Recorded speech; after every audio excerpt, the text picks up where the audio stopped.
I've thrown away of flowers wilted in the cold. Crashing snow and ice will go and leave me stronger than the old.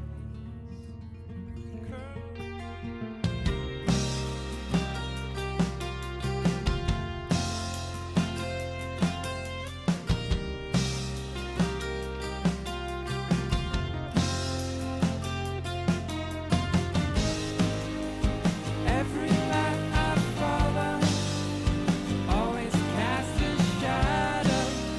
I think I'm losing track. 'Cause every lesson learned now feels just like an echo. Can you show me the way back?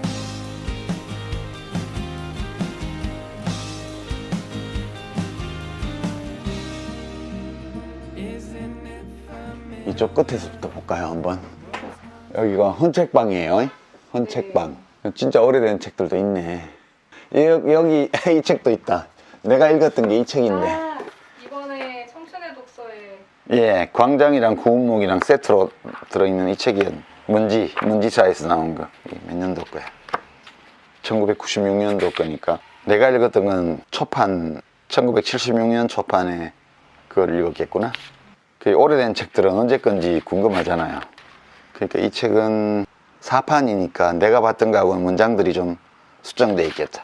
문장들을 수정하셨다고 제가 들었어요. 그런데 제가 본 거는 대학생 때 초판본이었던 것 같고, 지금 이 책만 해도 4판이니까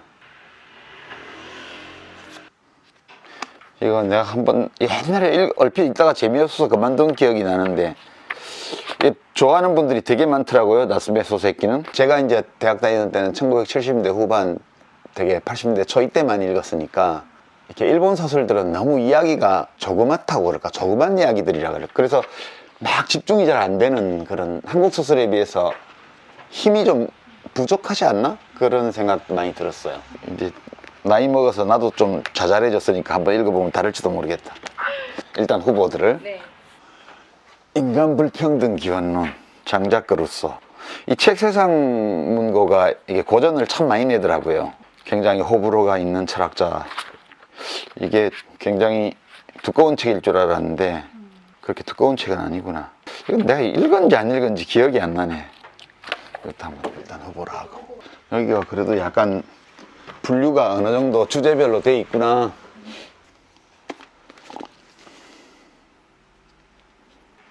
이거는 우리 현대사 인물들을 이 페미니즘 관점에서 본 것 같은데, 이런 책이 있다는 거 몰랐네. 부제가 민족국가의 탄생과 남자되기거든요. 남자답다라고 이야기하는 그 관념들이 이 한국 사회의 탄생 과정에서 어떤 식으로 만들어졌는지를 본 것 같아요. 이게 재밌겠는데, 이거. 약간 이게 젠더 정치학 분류로 보면, 예, 그런 것 같네요.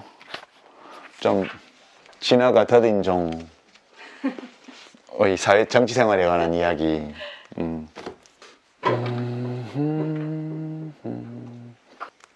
이 책도 우리가 대학 다닐 때 세미나 했던 책인데, 옛날에 봤을 때는 이 사진이 크게 우리가 대학생 때 봤을 때는 나와 있었는데, 책에.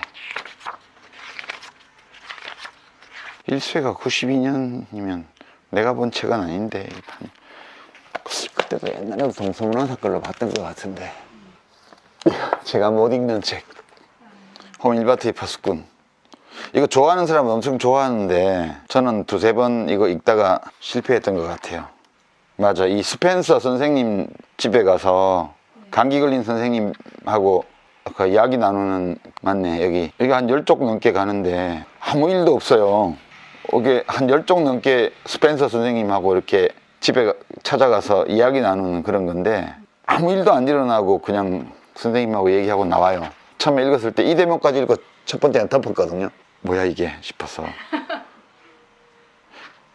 이렇게 막 머릿속에 있는 생각이나 이런 걸 막 쭉 서술하는 책을 제가 못 읽어요, 잘. 이거 다시 한번 도전해 봐야 되나? 이 나이에? 그래. 근데 도전하시네요, 선생님? 어? 도전하시네요? 도전 한번 해볼까? 내가 읽다가 실패한 게 저거랑 잃어버린 시간을 찾아서. 찾아서 그건 없다. 다행히 여기.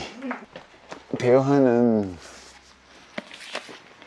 이거는 임원영 선생하고 대화 이게 있고 역정이라고 해서 직접 쓰신 자서전이 있고 그렇죠. 그게 이제 두 개가 약간 장르를 달리하면서 삶에 대해서 얘기하는 건데 이제 미디어가 변해가지고 이런 캐릭터 이영희 선생님 같은 캐릭터는 이제 20세기 인간형으로 다시는 이제 안 나올 거예요. 이런 스타일로 글을 쓰고 이런 스타일로 사회와 세상과 관계를 맺고 이런 스타일로 이렇게 언론 활동을 하는 그런 정치적 환경도 달라졌고 미디어 환경도 너무 바뀌어가지고 신문의 시대가 되게 19세기 중후반부터 20세기 중후반까지 거의 한 100년 정도가 신문의 시대였는데 텔레비전 시대가 되기 직전까지 그 신문의 시대가 만들어낸 인간형 아주 대표적인 그런 20세기 인간형이라고 봐야죠.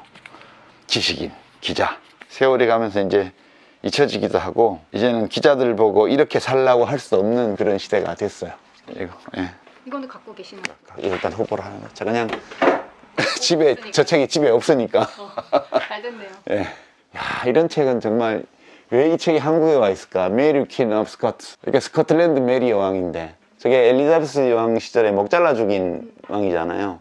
그 반역 혐의로.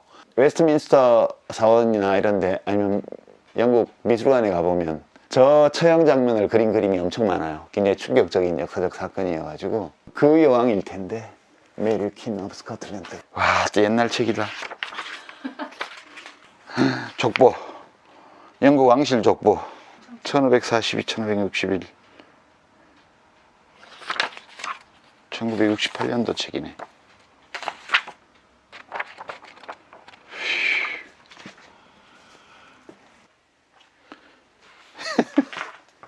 토마스 쿤 과학혁명의 구조. 이거 출간 50주년 기념해서 나온 거구나. 이거 옛날에 1978년도에 어떤 선배가 데모하다 잡혀가가지고 책을 넣어주러 갔는데 이게 불허가 됐어요. 원서를 넣었는데 구치소 보안과에서 그 퇴짜 놓은 이유가 혁명의 과학적 구조로 번역을 했어요. The Structure of Scientific Revolutions. 그러니까 과학혁명의 구조인데 혁명의 과학적 구조로 번역을 해가지고 어떻게 시국사범으로 들어와 있는데 혁명책을 주냐고. 그래서 그게 아니라고 과학혁명의 구조라고 아무리 얘기를 해도 그 보안과장이 자존심이 상해가지고 끝내 이거를 안 받아줬어요. 그 기억이 나네. 너무 다른 거 아니에요? 혁명의 과학적 구조는? 그러니까요. 전두환 시대, 아니 박정희 시대였어요. 그때 우리가 막 비분관계하면서 세상에 그럴 수가 있냐고 했던 기억이 나요. 이 책에서 굉장히 충격적이었는데 이게 이제 과학 분야에서 패러다임 변화의 이 메커니즘에 대한 책인데 여기도 그렇더라고 보니까 그냥 이렇게 사람들이 생각을 바꾸는 게 아니고 이제 기성세대가 죽고 새로운 세대가 올라오면서 패러다임 시프트가 완성된다고. 그러니까 인간은 진짜 잘 안 변하는 것 같아. 예. 그게 그냥 충격적이었어요. 이게 과학자들도 그런단 말이야. 이건 집에도 책이 있어서 안 가지고 가야지. 예, 이건 항상 제가 가지고 다니는 책이라서. 이것도 고전이 된 이갈리아의 딸들도 고전이 됐죠. 이게 소위 메갈 논쟁 할 때 그 말의 연원이 여기라고 그러더라고요. 이갈리아의 딸들에서 나온 거라고. 내가 안 읽어봤으니까 이거 하나 챙겨놓고 원조를 찾아서 6. 딱 고양이 책이 많네. 내 어깨 위의 고양이라서 다행이야. 그림 속의 고양이 만나러 갑니다. 산포 가는 길. 추억의 책이다 이것도. 요새 황석영 선생은 요즘 젊은 독자들은 잘 모르죠. 잘 모를 것 같아. 젊은이들은. 정말 여기 뭐가 있나. 여기 한시연대기가 있구나. 한시연대기가 엄청 충격적인 소설이었거든요. 간첩이 만들어지는 과정. 그 수사기관 고문실에서 대학생 때 읽었죠. 그때는 황석영 선생이 제일 인기 있는 작가였어요. 그때는 1970년대 후반에는. 여기 입석부건 있나? 없구나. 데뷔작이 굉장히 입석부건이라는 단편소설이었는데 너무너무 아름다워요. 소설이 거의 탄미주의 작품 같았는데 이제 등단을 그런 소설로 하신 분이 등단하고 나서는 막 이런 한시연대기나 이런 책으로 가시는 거예요. 일단 등단하고. 내 맘대로. 그렇죠. 인생 살아가는 데는 그게 굉장히 현명한 태도인 것 같다는 생각이 들어요. 일단 원하는 정답을 주고. 일단 길을 들어선 뒤 내 맘대로. 내 책도 있네 여기. 이 책은 제가 글 쓰는 일로 먹고 살기 때문에 늘 많이 팔려야 돼 이런 생각을 하면서 책을 쓰곤 해요. 근데 이 책은 안 팔리면 어때? 나도 쓰고 싶은 거 내 마음대로 써볼래 해서 쓴 책이에요 이게. 돌베개에서 뭐 그러라고 그래가지고 좀 재미없는 책인데 근데 또 팔리기는 많이 팔렸대요. 이해하기 쉽고 재밌는 책이라야 팔리는 건 아닌 것 같아. 그렇게 팔릴 책이 아닌데 많이 팔렸어요. 책 중에 영어 제목이 되게 크게 들어갔던 게 인상적이에요. 예, 있어 보이는 책을 만들 디자인도 그렇게 해달라고 제가 부탁을 했어요. 영어책 교과서 느낌으로 나게 그렇게 디자인 해달라고 제가 부탁을 해가지고 이 디자인에 돈 많이 썼어요 출판사에서. 근데 그때 편집자가 그러시더라고요. 편집하는 분이 이제 사장님이 마음대로 해라고 했기 때문에 하자는 대로 해라고 하셨기 때문에 평소에 해보고 싶던 거 다 해보겠다고 이 책 만들 때 디자인 그렇게 했었어요. 그래서 막 사진도 굉장히 비싼 그 사진 작가 모셔가지고 찍었고요. 그랬다고 그 기억이 나요. 예. 여기 브루어의 베스트셀러도 있는 나의 문화에서 답사기 1, 2, 4. 보통 이 책은 소장하는데 잘 안 나와요 이거 헌책방에.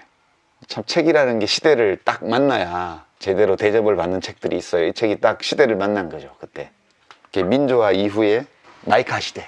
그럴 여유가 생겼을 때다. 그렇죠. 예. 그리고 이제 우리 자신에 대해서 긍정적인 자존감, 나 자신에 대한, 우리 자신에 대한 자존감을 가지고 싶어 하는 욕구, 이런 것들이 막 피어날 때 나온 책이어서 괜찮았던 것 같아요. 박완서 선생님 책도 있네. 지금도 박완서 선생님 책은 아직도 읽히죠? 네, 읽히고 기일마다 새 책이 막 엮여서 나오면 정말 기가 막힌 글이 많아요. 약간 박완서 선생님 소설은 직접 체험을 쓴 에세이와 소설 사이를 오가는 그런 작품이 많은데 엄마의 말뚝부터 예민한 거 있잖아요. 보통 사람들은 얼핏 느꼈다가 그게 뭔지를 잘 인지를 못하고 지나갈 일도 이 박완서 선생님 손끝에 딱 걸리면 그것이 그냥 바닥까지 다 파헤쳐지는 거예요. 끝까지. 예, 끝까지. 참 오랜만에 추억이다. 한국 소설 많이 읽었죠. 옛날에는 우리가 20대 초반 대학 다니고 이럴 때는 단편집을 엄청 읽었어요. 그때는 물론 이제 토지 같은 태백산맥 같은 이제 대작들도 있었지만 뒤로 가면서 나오지만 되게 70년대 후반 80년대 초에는 단편집이 많았어요. 그러니까 지금 한강 선생 그 아버님 한승원 선생님 소설집도 내가 읽었던 기억이 나고 그 당시에 이청준 별을 보여드립니다. 별을 보여드립니다. 저것도 아직도 제목이 기억이 나잖아요. 지금 45년이 지났는데 이제 등하교 할 때 버스에서 소설 많이 읽었어요.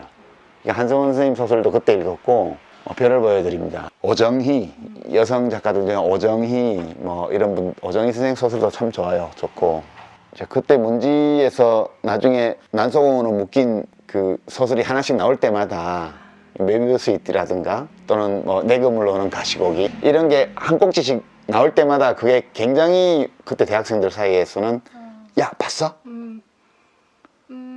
예, 그 정도로 그게 발표될 때마다 굉장히 특이한 그런 소설이었어요. 우리 시대의 소설이죠. 그때는 소설을 많이 읽었어요. 운동권 학생들도 한국 단편 소설을 많이 읽었어요. 오히려 외국 소설은 잘 안 읽었죠. 한국 거를 많이 읽었지. 이 책 있다. 노동의 새벽. 박노해 시집. 이 시집은 정말 한국 현대문학사에서 제가 볼 때는 별 중에 하나예요.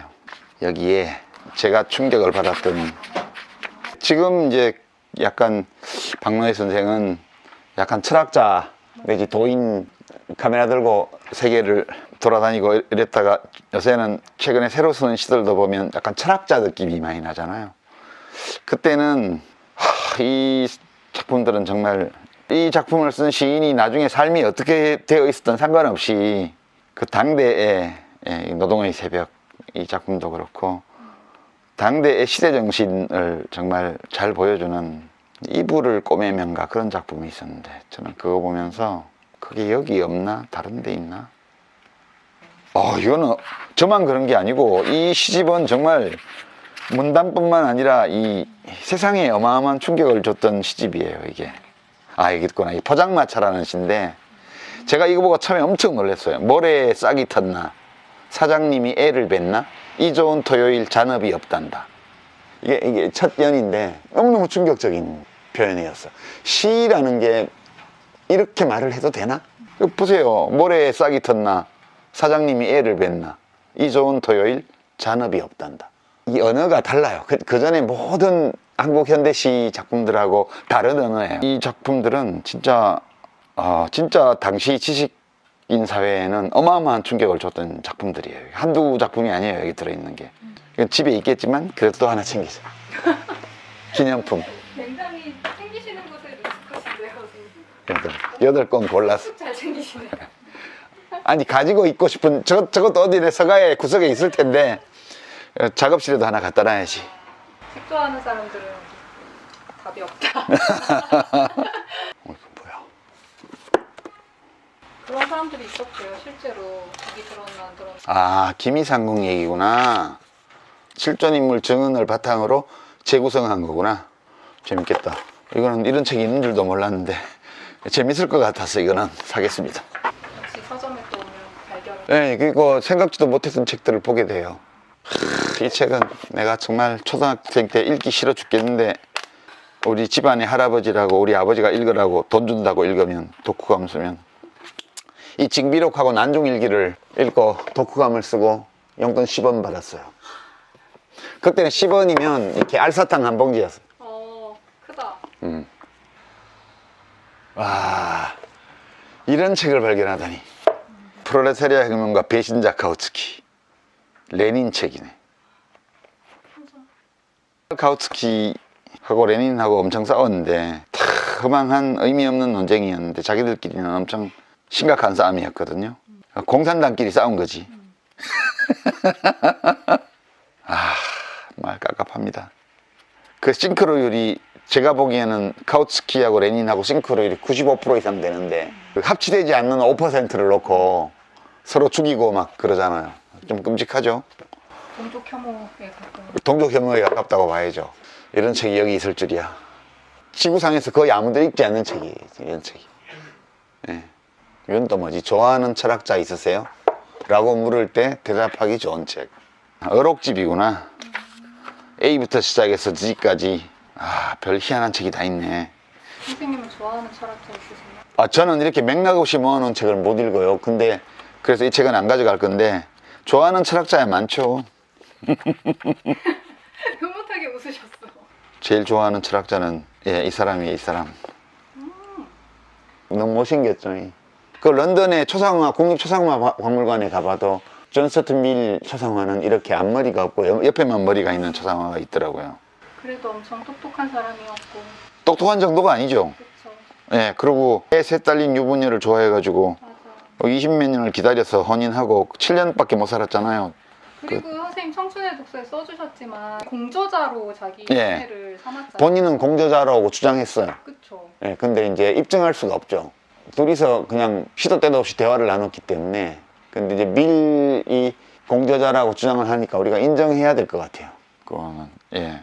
그리고 쓴 책도 여성해방 관련 책도 있고. 예, 여성의 정석. 어마어마하게 똑똑한 여인이었어요. 그 당시에는 여자가 학교를 못 다니던 시대니까 혼자 공부해서 굉장히 높은 지적 수준에 올랐던 사람인 거죠, 그 부인이. 그 자유론을 제가 이제 원래 출판사에서는 다른 것도 제안하고 했는데 제가 자유론을 하는 게 좋겠다고. 자유론은 대학생 때 읽었을 때는 진짜 재미가 없었고 감동도 없었고 이제 서양 철학자의 한가한 이야기 그런 정도로 생각을 했는데 이제 이 책은 이론서인데 주제는 딱 하나죠. 어떤 경우에 사회가 또는 국가가 어떤 개인의 선택의 자유를 제약해도 되는가 라는 딱 하나의 질문을 다룬 책인데 이제 그 질문에 대한 논리적인 대답은 그렇게 어렵지 않아요, 이해하기가. 근데 밀이 그런 논리적 대답을 끌어내게 된 그 철학적 바탕이 있어요. 그게 이제 한편에서는 공리주의라고 그래서 그거하고도 관계가 있고 또 자유주의라고 하기도 하고 그러는데 개인을 사회의 구성 요소로 보는 게 아니고 사회를 개인의 집합으로 보는 관점이에요. 이게 그러니까 전체주의하고 정반대에 있는 거죠. 어떤 이유로도 타인에게 해를 끼치는 행동을 하지 않는 거에 대해서 사회가 개인을 규제하는 것은 무조건 옳지 않다고 보는 관점이거든요. 근데 이런 관점을 뒷받침하고 있는 인생론이 거기 있어요. 근데 그게 이제 이 다양성의 시대, 이 민주주의의 시대, 자유의 시대에 이제 굉장히 들어맞는 거죠. 그러니까 다들 내가 지금 잘 살고 있나? 우리 삶에는, 내 삶에는 어떤 의미가 있지? 나는 왜 존재하는 거지? 뭐 때문에? 이런 고민들이 다들 있죠. 이제 그런 질문에 대한 하나의 답인데, 제가 지금까지 발견한 답 중에는 제일 괜찮았어요. 저한테는.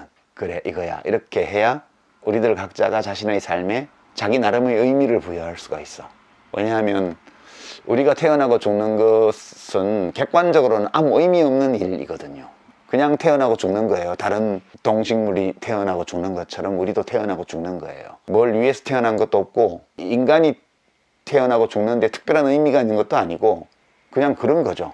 그런 건데, 근데 묘하게 우리는 자기의 존재에 어떤 의미를 부여하지 않으면 자기 삶에 잘 만족을 못하는 특성이 있어요. 그런 고민들이 그래서 나오는 건데, 그 고민에 대한 하나의 답을 준 거죠.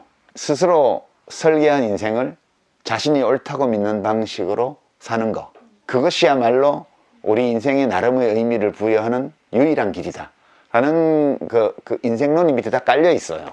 이게 이제 21세기 문명사회의 기본이 되는 어떤 사상으로 자리를 잡았다고 저는 생각을 하는데, 의외로 사람들이 그거를 잘 모르는 경우도 많아요. 그리고 이제 내란의 밤을 겪고 나서 그것이 무엇이었나 이렇게 보면, 우리들의 살아가는 방식, 우리들이 추구하는 가치, 이런 것들을 권력을 동원해서 강제하려고 했던 시도거든요. 그래서 그거는 뭐 헌법에 어긋난다, 법률에 위반이다를 떠나서 그렇게 물리적인 힘을 동원해서 한 사회의 구성원 모두에게 어떤 것을 강제하는 방식으로 사회가 흘러가게 되면 이제 우리들 각자의 삶의 의미가 파괴당하는 거라는 거죠. 이제 그런 점에서 좀 왜 그 시도가, 그 계엄의 밤에서 일어난 모든 일들이 그토록 많은 사람들의 분노를 샀는가, 저는 그거라고 봐요, 핵심이. 그래서 이 책을 여러 해 전부터 이거 정말 우리 모두가 읽어야 될 책이다라고 생각을 해왔고, 제가 하는 책 방송에서 첫 회에 이 책을 다뤘는데 그게 정말 좋은 판단이었다, 그런 생각이 다시 들었고, 그래서 이제 한 꼭지를 추가할 때 자유론을 하면 좋겠다, 그렇게 해서 추가를 했던 거예요. 이제 책 나오고 나서 약간 블로그 서평 같은 거 올라오는 거 보면 자유론 얘기가 제일 많더라고요. 새로 쓴 꼭지라서 그렇기도 하겠지만, 그래서 사람들이 다들 나하고 비슷한 어떤 의문 또는 생각, 감정, 이런 것들을 가지고 있었나 보다, 이제 그런 거 좀 확인하게 되는 것 같아요. 그게 그때 이제 할 일이 없었어요. 2008년도구나. 2008년도 5월 달에 제가 이제 두 번째 국회의원 임기가 끝이 났어요. 그리고 그 두 달 전에 4월에는 이제 선거에 나서 떨어졌고, 그리고 이제 당적도 없었고, 그때. 그러니까 되게 한가해진 거예요. 그래서 심심하니까 별로 할 일도 없고, 어디 갈 데도 없고, 그래서 이제 우연히 옛날 읽었던 책들을 한번 읽어볼까? 그래서 이제 그 죄와벌을 읽었던 거예요. 심심해서. 첫 번째가 죄와벌. 네, 그 첫 꼭지가 이 책의 맞아요. 죄와벌인데, 실제로 읽기도 제가 죄와벌부터 맨 먼저 읽었어요. 근데 너무너무 다른 거예요. 제가 제 기억에 있는 그 소설하고. 그래서 이제 이 책만 유난히 그런가? 그래서 이제 다른 책도 몇 개 읽어봤는데 다른 거 다 그렇더라고요. 그래서 18, 19, 20, 21살 이때 읽었던 책인데 다시 읽어보니까 내가 이 책을 이해하는 방식이 그 시점에서 이해하는 방식이 있었구나. 지금 이제 30년 넘게 지나서 이 책을 읽어보니까 해석을 다르게 하게 되는 것 같다, 그런 생각 들어서 이제 책을 기억한 건 아니고, 밥 먹다가 그 웅진에 그때 있던 후배가 있어가지고, 저도 작업실이 파주에 있고 이래서 근처에 있으니까 점심 때 밥 먹다가 형 요새 뭐해? 뭐 그러고 얘기하다가, 야, 나 책 읽고 있는데 엄청 재밌어.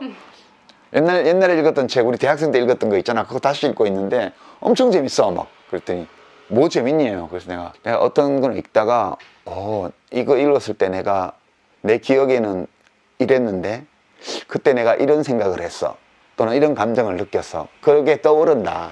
그래서 어떨 때는 좀 창피하고, 이걸 그렇게 이해했단 말이야 내가? 어렵다. 그렇게 하기도 하고, 어떨 때는 와, 그런 생각을 했단 말이야 내가 18살에 또는 20살에. 제가 스스로 생각하는데 되게 기특한 거예요, 제가. 그런 얘기를 막 주고받는데, 형 그거 책으로 내면 재밌을 것 같아. 그래? 그럴까? 그럼 너가 재밌으면 딴 사람도 재밌을 수 있지. 그리고 그 친구가 가서 이제 그 편집자한테 얘기를 해가지고 편집자가 연락을 해와가지고 그러면 목록을 한번 만들어 볼까? 그때 읽었던 책을 한 100권 정도 목록을 만든 다음에 실제로 읽어봐야 알 것 같아요. 맞아요. 그 중에서 제일 땡기는 것부터 시작해서 한 50권 정도 읽었어요.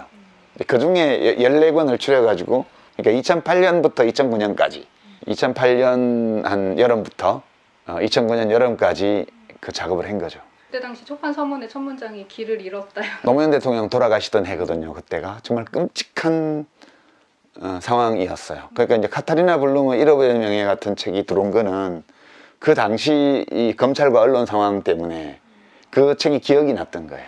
그때 제가 읽었던 책은 그때 창비에서 나온 책이었는데 아직 우리나라가 국제 저작권 협정 이런 거 등록하기 전이고 그때 나온 그냥 해적 출판한 책들이에요. 전부 다.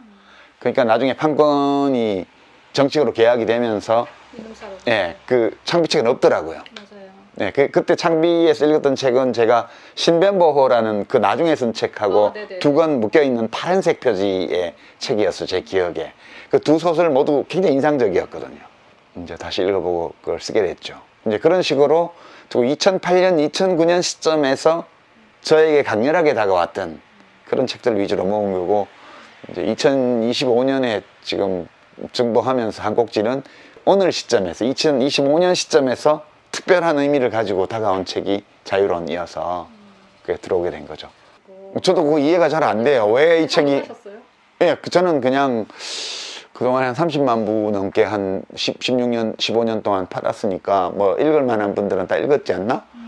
새로 정부에서 내면 새로 도서시장에 진입한 독자들 중에 일부 뭐 읽을 사람들도 있겠지?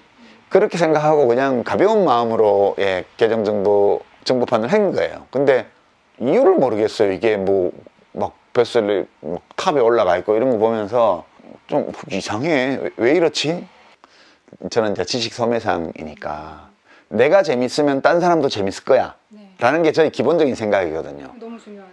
예, 내가 어떤 책을 읽고 어떤 사건에 대해서 조사를 하고 자료를 모으고 이렇게 해서 이야기를 재구성해 봤더니 오 이게 무슨 이거 안다고 돈 될 일은 없지만 이 아는 것 자체가 되게 흥미로워 재밌어 이렇게 되면 이제 그거를 책으로 쓰는 거거든요. 제가 청춘의 독서도 그냥 재밌어서 쓴 책이에요.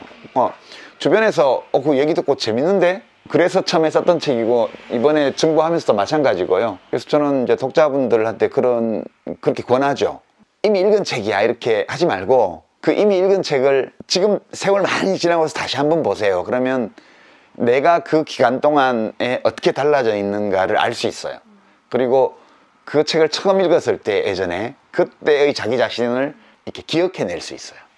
약간 시간여행을 하는 것 같은 그런 느낌도 좀 있고요. 근데 재밌는 작업이에요. 그게 이제 여기서 제가 15권 한 거는 제 취향이고 이제 독자들은 자기 취향대로 옛날 책을 읽어보면 되게 재미를 많이 느끼실 거예요. 나의 청춘의 독서 리스트를 만들 수 그렇죠. 있잖아요. 그리고 내 것도 써보고 작가님이 쓰신 것 중에 안 읽어본 거 읽어보고 네. 그리고 저는 죄와벌 제가 읽었던 거랑 작가님이 쓰신 거랑 또 너무 다른 거예요. 다르죠. 사람마다 다르죠. 그래서 네. 죄와벌 너무 다시 읽고 싶다 싶어요. 예컨대 도스토옙스키 소설은 굉장히 어두워요. 그래서 러시아 소설은 어둡다 이렇게 생각하기 마련인데 제가 그 대위의 딸 얘기도 했거든요. 너무너무 명랑한 소설이에요. 근데 그냥 읽으면 엄청 명랑한 소설인데 그 배경을 이렇게 들여다보면 끔찍한 일들이 그 밑바탕에 있습니다. 그러니까 이 푸시킨이라는 이 제정 러시아 시대의 작가가 그 방식으로 얘기할 수밖에 없었기 때문에 그 방식으로 얘기한 거거든요. 근데 굉장히 좋아요. 그 밝고 명랑하고 사랑 얘기고. 예, 사랑 얘기고 러시아 전통 문화나 인간상 같은 게 굉장히 살아 있고요. 이제 그런 시각에서 도스토옙스키 소설을 보면 좀 다르게 보여요. 그리고 이제 솔제니친의 이반 데니스비치의 하루 그것도 그렇거든요. 굉장히 끔찍한 얘기인데 소설 자체만 놓고 보면 지금 브이로그 찍은 것처럼 왜 하루일 뿐이에요. 예, 딱 하루일 뿐이에요. 근데 거기 슈호프라는 주인공이 멋있거나 뭐 훌륭하거나 그러지 않은데 딱 자존감이 이 가슴 안에 딱 있어요. 그게 러시아 사람의 자존감이에요. 그런 자존감에 대한 묘사나 이런 그런 인간형이 지속적으로 재출연합니다. 러시아 소설에는. 그러니까 이제 죄와벌에서는 주인공은 어두워요. 근데 그 여동생 그런 인간형이거든요. 그게 제가 나중에 알게 되었죠. 처음에 그 소설을 읽을 때는 러시아 문학에 대해서도 몰랐고 그 다음에 작가에 대해서도 잘 몰랐고 러시아 현대사도 잘 몰랐고 다른 작가들의 작품이 어떤지도 몰랐고 그런 조건에서 제어버를 읽었을 때 받은 충격이 있는데 이런 것들 두루두루 알고 나서 다시 보니까 아, 도스토옙스키가 이렇게 기괴한 살인사건을 모티브로 해서 이 소설을 썼는데 이 안에 이런 인물들을 숨겨놨구나. 숨겨놓지 않았지만 잘 안 보이니까요. 충분히 알고 그 소설을 다시 읽어보면 비로소 소냐 말고 두냐가 보이는 거예요. 여동생 주인공이. 그래서 아, 이 러시아 문학의 전통 속에는 이런 캐릭터가 있구나. 달라지는 거죠. 그러니까 각자가 자신의 청춘의 독서 리스트를 만들어 놓고 그 지금 다시 읽어보면 진짜 좋아요. 그 책은 한 번만 읽는 게 아니에요. 좋은 책은 여러 번 읽어야 돼요. 읽을 때마다 맛이 다르고요. 읽을 때마다 느낌이 달라요. 그거를 좀 반복 독서? 짧은 기간 안에 다시 읽지 말고요. 읽고 긴 세월이 지난 책들. 진짜 흥미로운 체험이 될 겁니다. 선생님 손에 든 책은 뭐예요? 아, 이거는 황장엽 씨 책인데 이걸 보면 북한이 왜 망하는지 알 수 있어요. 전체주의 독재 체제의 최상급 지식인의 그런 철학적 수준을 다 보여주거든요. 물론 이쪽으로 넘어와서 전향해 쓴다 하더라도 그 수준이 있어요. 수준이. 그러니까 야, 이런 수준으로 한 사회의 최고 지식인 역할을 했단 말이야. 그 사회를 알 수 있는 거죠. 그런 점에서 보면 뭐 한번 봐서 나쁠 건 없어요. 그렇지만 책을 가지고 있고 싶지는 않죠. 한 번만 더 골라볼까요? 야, 이 마광수 마음이 너무 아파요. 이 마광수 선생 생각하면 저는 이제 이런 스타일은 아닌데 여러 가지 인생관이나 뭐 삶의 방식이나 글 쓰는 스타일이나 이 마광수 씨하고는 완전 달라요, 저는. 근데 이분이 이렇게 다수의 사람들이 건전하지 않다고 생각하는 스타일로 자기 삶을 살아나가고 글을 쓴다고 해가지고 이 사람을 박해해서 막 대학에서 내쫓고 막 책을 썼다는 이유로 막 기소하고 이렇게 하는 건 진짜 야만이거든요. 너무 좀 안타까워요, 보면. 굉장히 재능 있는 분이었는데 이 책은 워낙 나온 지 오래돼서 이 저자 속에 연세대 국문학과 교수로 재직하고 있다 이렇게 나와 있어요. 언제 책이야? 2011년도 책이네. 초판. 이때가 돌아온 사라를 발표하던 시기거든요. 이때가. 그 뒤에 겪은 일들은 연보에도 안 나오는데 마광수 선생을 기억하면서 한번 책해볼까요? 선생님 이제 주옥같은 하나, 둘, 셋, 넷, 다섯, 여섯, 일곱, 여덟. 10권이다 딱. 한번 해볼까요? 이렇게 아, 여기 계산 아마 해주실 거예요. 6천. 예. 오늘 좀 즐거운 경험이 되셨으면 하는 마음이 있었는데 어떠세요? 예, 아니 뭐 재밌었어요.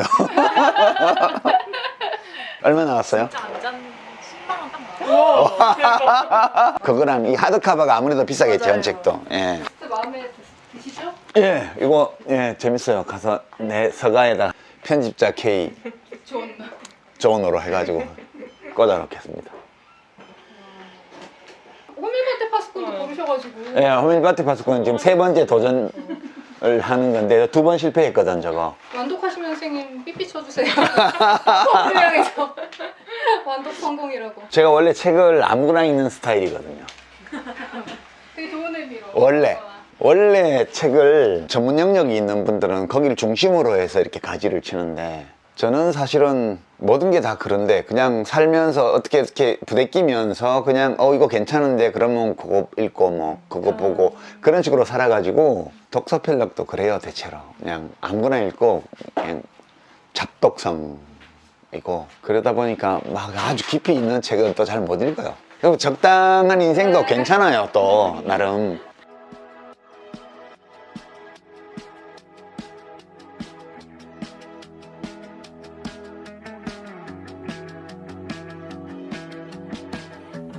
Whisper something I could hear. Away for the weekend, shooting a deer. We sit in silence with your rifle by my ear. I'd eat venison forever just to keep you here. But you push me out, I keep you down. You touch my mouth and lie like you mean it, and I'm halfway home, stuck in the middle, like the call on my phone. Speak like a riddle and break me to pieces and skip town. God, I love when you let me down.